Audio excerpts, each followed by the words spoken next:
ഇന്ന് നമ്മൾ പരിശോധിക്കാൻ പോകുന്ന വിഷയം കത്തോലിക്ക സഭയുടെ മതബോധന ഗ്രന്ഥത്തിലെ, അതായത് കാറ്റഗിസം ഓഫ് ദ കാത്തലിക് ചർച്ചിലെ വളരെ സവിശേഷമായൊരു ഭാഗമാണ്. ഇതിലെ 2725 മുതൽ 45 വരെയുള്ള ഖണ്ഡികകളിൽ പറയുന്ന പ്രാർത്ഥനയുടെ പോരാട്ടം, അഥവാ ബാറ്റിൽ ഓഫ് പ്രയർ. ഇതാണ് നമ്മൾ ഇന്ന് ആഴത്തിൽ മനസ്സിലാക്കാൻ ശ്രമിക്കുന്നത്. പ്രാർത്ഥനയെന്ന് കേൾക്കുമ്പോൾ പൊതുവെ എന്താണ് താങ്കളുടെ മനസ്സിലേക്ക് വരിക? വളരെ ശാന്തമായൊരിടത്ത് കണ്ണുകൾ അടച്ച് യാതൊരു ശല്യവുമില്ലാതിരിക്കുന്ന മനോഹരമായൊരു ധ്യാനാവസ്ഥയല്ലേ? സാധാരണ അങ്ങനെയാണല്ലോ എല്ലാവരും ചിന്തിക്കുന്നത്. എന്നാൽ കാറ്റഗിസത്തിലെ ഈ വരികളിലൂടെ കടന്നുപോകുമ്പോൾ ശരിക്കും അത്ഭുതം തോന്നും. കാരണം പ്രാർത്ഥന എന്നത് നിരന്തരമായ ഒരു പോരാട്ടമാണ് എന്നാണ് ഇതിൽ പറയുന്നത്. അതെ, തികച്ചും സജീവമായ ഒരു യുദ്ധം. വളരെ ശരിയാണ്. ഇതൊരു പുതിയ കാഴ്ചപ്പാടാണ് നമുക്ക് നൽകുന്നത്. കാരണം നമ്മളെപ്പോഴും സമാധാനവും ശാന്തതയുമായിട്ടാണല്ലോ പ്രാർത്ഥനയെ ബന്ധിപ്പിക്കാറുള്ളത്. എന്നാൽ ഇതൊരു സജീവമായ പോരാട്ടമാണ് എന്ന് പറയുമ്പോൾ സ്വാഭാവികമായും ഒരാൾ ചിന്തിച്ചേക്കാം, ആർക്കെതിരെയാണ് ഈ പോരാട്ടം നടക്കുന്നത് എന്ന്. വാളും പരിചയവും എടുത്ത് പുറത്തുള്ള ഏതെങ്കിലും ശത്രുവിനോട് യുദ്ധം ചെയ്യുകയല്ല ഇവിടെ. പിന്നെയോ? ഈ പോരാട്ടം നമുക്ക് തന്നെ എതിരെയാണ്. നമ്മുടെ ഉള്ളിലെ തന്നെ ചിന്തകൾക്കും പ്രവണതകൾക്കും എതിരെയുള്ള പോരാട്ടം. ഒപ്പം ദൈവവുമായുള്ള ആ ഐക്യത്തിൽ നിന്ന്, അതായത് ആ പ്രാർത്ഥനാവസ്ഥയിൽ നിന്ന് നമ്മെ എങ്ങനെയെങ്കിലും അകറ്റാൻ എപ്പോഴും ശ്രമിച്ചുകൊണ്ടിരിക്കുന്ന പ്രലോഭകനെതിരെയുമാണ് ഈ പോരാട്ടം നടക്കുന്നത്. അല്ലാതെ ഇത് വെറുമൊരു കണ്ണടച്ചിരിപ്പല്ല. ആ ഒരു ചിന്ത തന്നെ വളരെ വലുതാണ്. ഈ ഭാഗം വായിച്ചപ്പോൾ അതിലൊരു സുപ്രധാന വാചകം എന്നെ ശരിക്കും ചിന്തിപ്പിച്ചു. അതാണ് ഇന്നത്തെ നമ്മുടെ ഈ ചർച്ചയുടെ അടിസ്ഥാനം തന്നെ.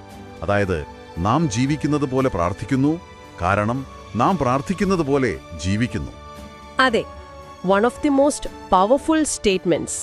ശരിക്കും നമ്മുടെ ദൈനംദിന ജീവിതവും നമ്മുടെ പ്രാർത്ഥനയും തമ്മിലൊരു വേർതിരിവില്ല എന്നാണ് അതിനർത്ഥം.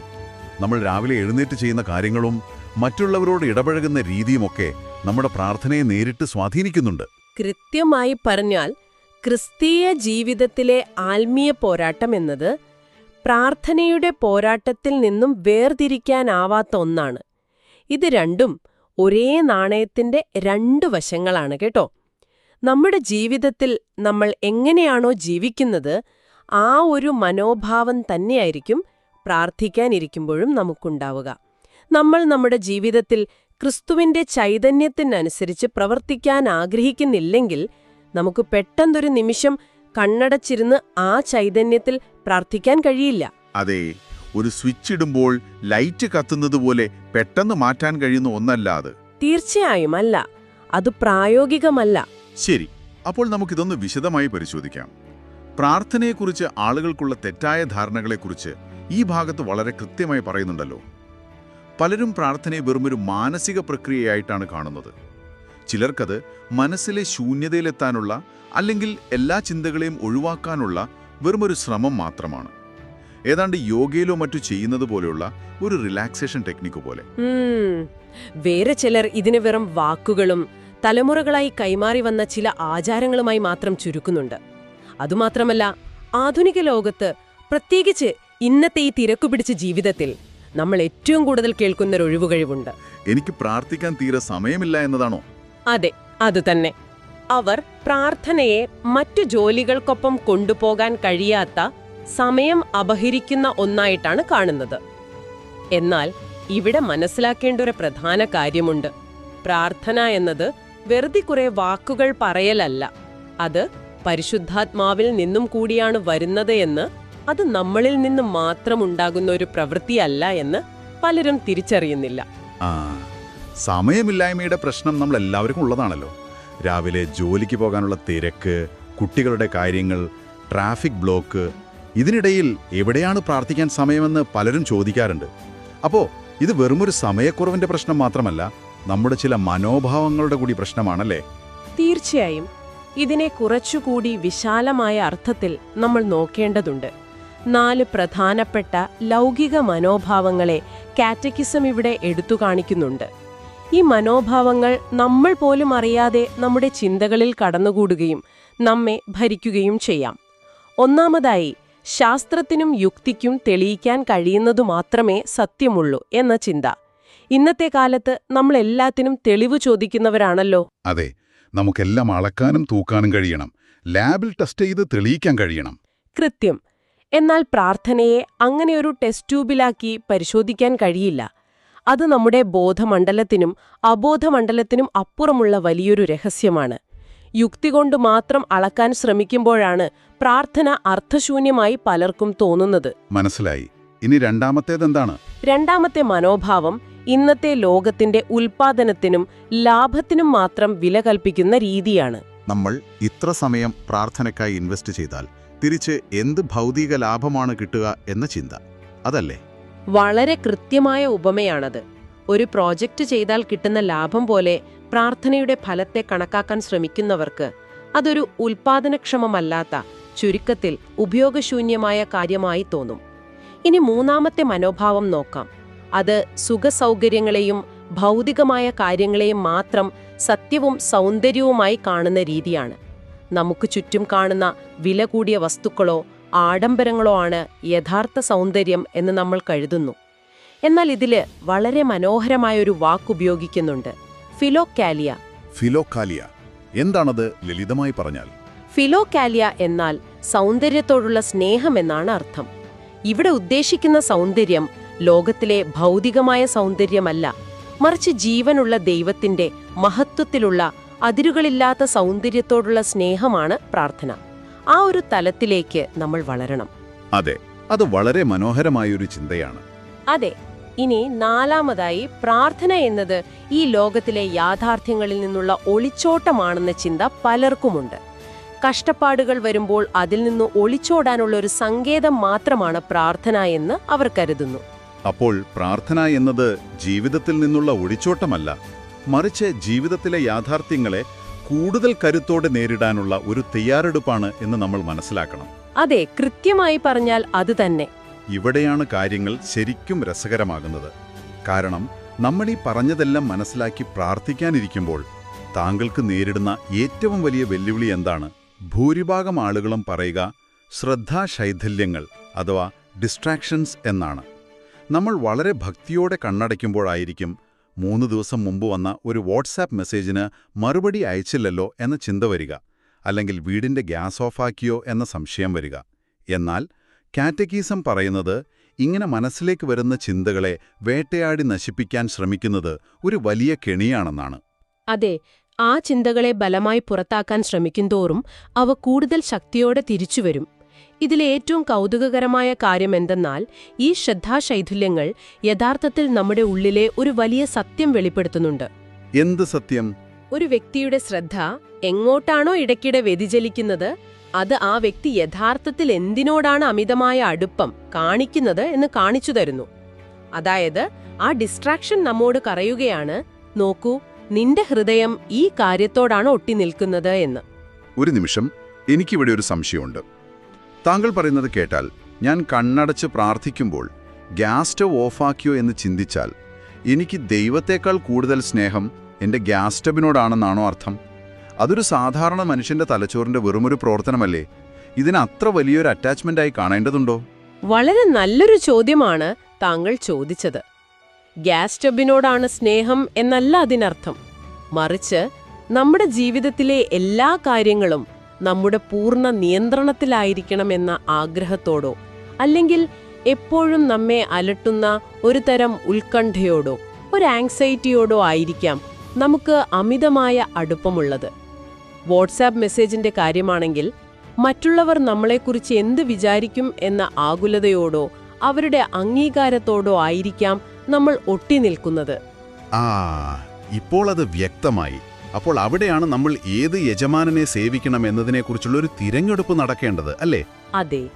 അതിനെതിരെ പോരാടുന്നതിന് പകരം, ദൈവമേ, എന്റെ ഹൃദയം ഈ ഉൾക്കള്ളകളിലാണ് കുടുങ്ങിക്കിടക്കുന്നത്, ഇത് ഞാൻ അങ്ങേക്ക് സമർപ്പിക്കുന്നു എന്ന് പറഞ്ഞ് ആ അവബോധത്തോടെ നമ്മുടെ ഹൃദയത്തെ ദൈവത്തിന് നൽകുകയാണ് വേണ്ടത്.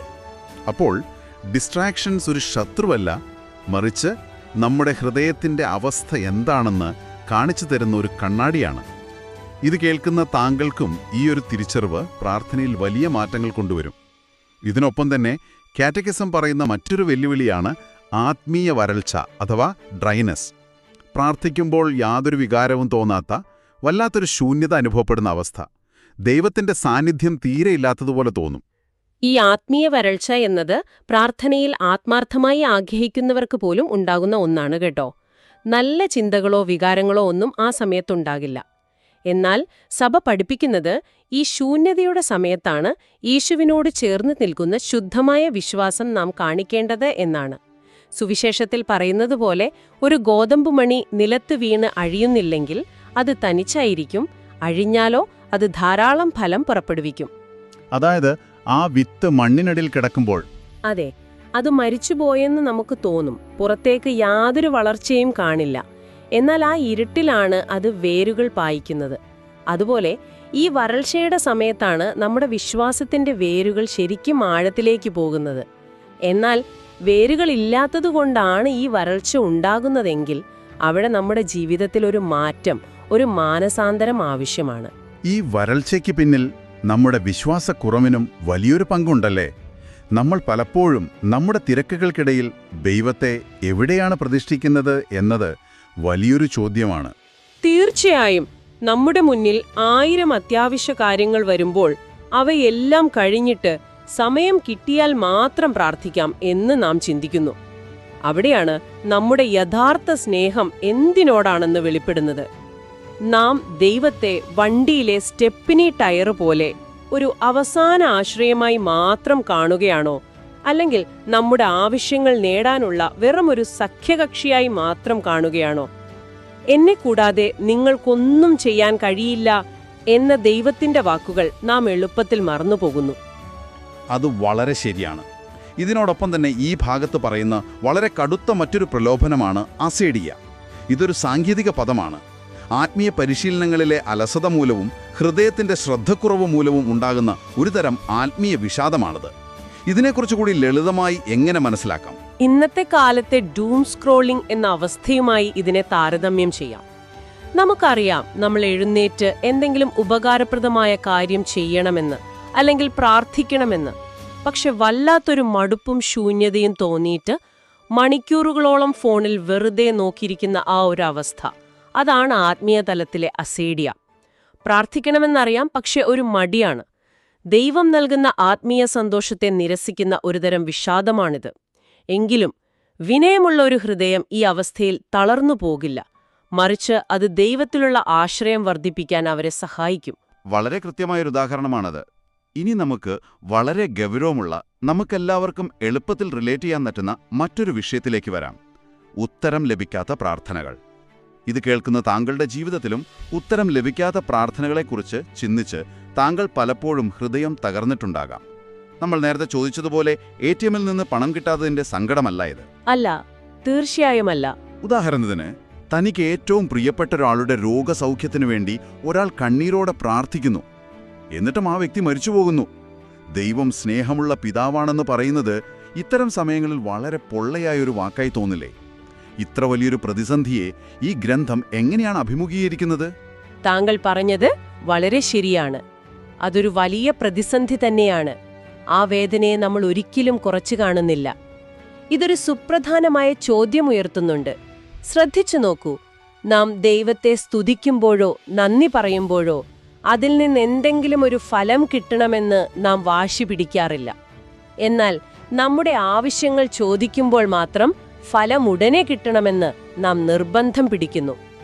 ഇവിടെ നമ്മൾ ആഴത്തിൽ ചിന്തിക്കേണ്ട ഒരു കാര്യമുണ്ട്. നമ്മൾ ചോദിക്കുന്ന കാര്യം എത്ര നല്ലതാണെങ്കിലും ദൈവം അതിന് ഉത്തരം നൽകാത്തത് നമ്മോടുള്ള സ്നേഹക്കുറവ് കൊണ്ടല്ല. നാം ദൈവത്തെ നമ്മുടെ ആവശ്യങ്ങൾ സാധിപ്പിച്ചു തരുന്ന ഒരു അത്ഭുത വിളക്കിലെ ഭൂതമായിട്ടാണോ അതോ സ്നേഹമുള്ള ഒരു പിതാവായിട്ടാണോ കാണുന്നതെന്നതാണ് ചോദ്യം. പക്ഷേ ഒരാളുടെ ജീവൻ രക്ഷിക്കുക എന്നത് ഒരു നല്ല കാര്യമല്ലേ? അതിന് ഉത്തരം നൽകാത്തത് എന്തുകൊണ്ടാണ്? പലപ്പോഴും നമുക്കെന്താണ് നല്ലതെന്ന് നമുക്ക് തന്നെ അറിയില്ല എന്ന് ഇതിൽ പറയുന്നുണ്ട്. വിഭജിക്കപ്പെട്ട ഹൃദയത്തോടെ ചോദിക്കുമ്പോൾ ദൈവം അതിനുത്തരം നൽകില്ല എന്നും പറയുന്നു. അതെ, നമ്മളൊരു കാര്യത്തെ കാണുന്നത് നമ്മുടെ ചെറിയ കാഴ്ചപ്പാടിലൂടെയാണ്. എന്നാൽ ദൈവം കാണുന്നത് മുഴുവൻ ചിത്രവുമാണ്, കംപ്ലീറ്റ് പിക്ചർ. ഈ ഭാഗത്ത് വളരെ മനോഹരമായ 2 ഉദ്ധരണികൾ നൽകിയിട്ടുണ്ട്. അത് ഈ സങ്കടങ്ങൾക്ക് വലിയൊരു മറുപടിയാണ്. ഇവാഗ്രിയസ് പോണ്ടിക്കസ് പറയുന്നത് നോക്കൂ. പ്രാർത്ഥനകൾക്ക് ഉടൻ ഉത്തരം ലഭിച്ചില്ലെങ്കിലും താങ്കൾ വിഷമിക്കരുത്. കാരണം താങ്കൾ പ്രാർത്ഥനയിലൂടെ ആ സങ്കടത്തിലും ദൈവത്തോട് ചേർന്ന് നിൽക്കുമ്പോൾ ദൈവം താങ്കൾക്കായി അതിനേക്കാൾ വലിയ കാര്യങ്ങൾ ചെയ്യാൻ ആഗ്രഹിക്കുന്നു. താങ്കളുടെ ഹൃദയത്തെ അവിടുന്ന് മാറ്റിയെടുക്കുകയാണ്. ഇതിൽ വിശുദ്ധ അഗസ്റ്റിന്റെ ഒരു ഗംഭീര ചിന്തയും കൂടി ഉണ്ടല്ലോ. തീർച്ചയായും. വിശുദ്ധ അഗസ്റ്റിൻ പറയുന്നു, ദൈവം നൽകാൻ തയ്യാറായിരിക്കുന്ന വലിയ കാര്യങ്ങൾ സ്വീകരിക്കാൻ തക്കവണ്ണം നമ്മുടെ ആഗ്രഹങ്ങളെ പ്രാർത്ഥനയിലൂടെ വിശാലമാക്കാനാണ് ദൈവം ആഗ്രഹിക്കുന്നത്. അതായത് നമ്മളൊരു ചെറിയ കപ്പുമായിട്ടാണ് ദൈവത്തിന്റെ മുന്നിൽ നിൽക്കുന്നത്. ആ കപ്പ് നിറഞ്ഞു കഴിഞ്ഞാൽ പിന്നെ നമുക്കൊന്നും ഉൾക്കൊള്ളാൻ കഴിയില്ല. ഉത്തരം വൈകുമ്പോൾ അല്ലെങ്കിൽ ഉത്തരം ലഭിക്കാത്ത ആ വേദനയിലൂടെ കടന്നുപോകുമ്പോൾ ദൈവം നമ്മുടെ ആ കപ്പിന്റെ വലിപ്പം വർദ്ധിപ്പിക്കുകയാണ്. അവിടുന്ന് നൽകാൻ ആഗ്രഹിക്കുന്നത് വെറുമൊരു ദാനമല്ല, മറിച്ച് ദൈവത്തെ തന്നെയാണ്. അത് ഉൾക്കൊള്ളാൻ തക്കവണ്ണം നമ്മുടെ ഹൃദയം വികസിക്കേണ്ടതുണ്ട്. വളരെ ആഴമുള്ളൊരു ചിന്തയാണിത്. പ്രാർത്ഥനയുടെ ഉത്തരമെന്നത് നമുക്ക് ലഭിക്കുന്ന സാധനങ്ങളല്ല, മറിച്ച് നമ്മുടെ ഹൃദയത്തിന്റെ വികാസമാണ്. അപ്പോൾ ഇതിൽ നിന്നെല്ലാം നാം എന്താണ് മനസ്സിലാക്കേണ്ടത്? എങ്ങനെയാണ് പ്രാർത്ഥന ശരിക്കും ഫലപ്രദമാകുന്നത്? പ്രായോഗിക തലത്തിൽ ഇതിനെ എങ്ങനെ കാണാൻ സാധിക്കും? പ്രാർത്ഥനയ്ക്കുള്ള ആദ്യത്തെ ഉത്തരമെന്നത് പ്രാർത്ഥിക്കുന്ന താങ്കളുടെ ഹൃദയത്തിലുണ്ടാകുന്ന മാറ്റമാണ്. ആ ഒരു വലിയ പരിവർത്തനമാണ്. കൂടാതെ നമ്മൾ തനിച്ചല്ല പ്രാർത്ഥിക്കുന്നത് എന്നറിയുക. യേശുക്രിസ്തു നമ്മിലും നമ്മോടൊപ്പവും പ്രാർത്ഥിക്കുന്നുണ്ട്. നമ്മുടെ പ്രാർത്ഥന യേശുവിന്റെ പ്രാർത്ഥനയുമായി ഒന്നാകുമ്പോഴാണ് അത് യഥാർത്ഥത്തിൽ പൂർണ്ണവും ഫലപ്രദവുമാകുന്നത്. ഇവിടെ മറ്റൊരു പ്രായോഗികമായ ബുദ്ധിമുട്ടുണ്ട്. എപ്പോഴും പ്രാർത്ഥിക്കുക അല്ലെങ്കിൽ നിരന്തരം പ്രാർത്ഥിക്കുക എന്നത് നമ്മോട് സഭ ആവശ്യപ്പെടുന്നുണ്ട്. രാവിലെ 9 മുതൽ വൈകുന്നേരം 5 മണിവരെ ജോലി ചെയ്യുന്ന ഒരാൾക്കോ അല്ലെങ്കിൽ വീട്ടുജോലികൾക്കിടയിൽ ഓടി നടക്കുന്ന ഒരാൾക്കോ ഇത് പ്രായോഗികമാണോ? അദ്ദേഹം പറയുന്നു, പൊതുവഴിയിലൂടെ നടക്കുമ്പോഴോ കടയിലിരിക്കുമ്പോഴോ സാധനങ്ങൾ വാങ്ങുമ്പോഴോ വിൽക്കുമ്പോഴോ എന്തിന് താങ്കൾ അടുക്കളയിൽ പാചകം ചെയ്യുമ്പോൾ പോലും താങ്കൾക്ക് തീക്ഷ്ണതയോടെ പ്രാർത്ഥിക്കാൻ സാധിക്കും. ഒരു ട്രാഫിക് ബ്ലോക്കിൽ കുടുങ്ങിക്കിടക്കുമ്പോൾ ആ ദേഷ്യത്തെ നമുക്കൊരു പ്രാർത്ഥനയാക്കി മാറ്റാം. പ്രാർത്ഥിക്കാൻ പ്രത്യേകമായ ഒരു സ്ഥലം മാത്രം പോരാ, നമ്മുടെ ജീവിതത്തിലെ ഓരോ നിമിഷവും പ്രാർത്ഥനയാക്കി മാറ്റാം എന്നതാണ് വാസ്തവം. വിശുദ്ധ അൽഫോൻസസ് ലിഗോരിയുടെ വളരെ ശക്തമായൊരു വാചകവും കൂടി ഇതിലുണ്ട്. പ്രാർത്ഥിക്കുന്നവർ തീർച്ചയായും രക്ഷിക്കപ്പെടും, പ്രാർത്ഥിക്കാത്തവർ തീർച്ചയായും നശിച്ചുപോകും. ഒറ്റനോട്ടത്തിൽ ഇത് കേൾക്കുമ്പോൾ വളരെ കഠിനമായി തോന്നാം. പ്രാർത്ഥിച്ചില്ലെങ്കിൽ ദൈവം നമ്മെ നശിപ്പിച്ചു കളയും എന്നാണോ ഇതിനർത്ഥം?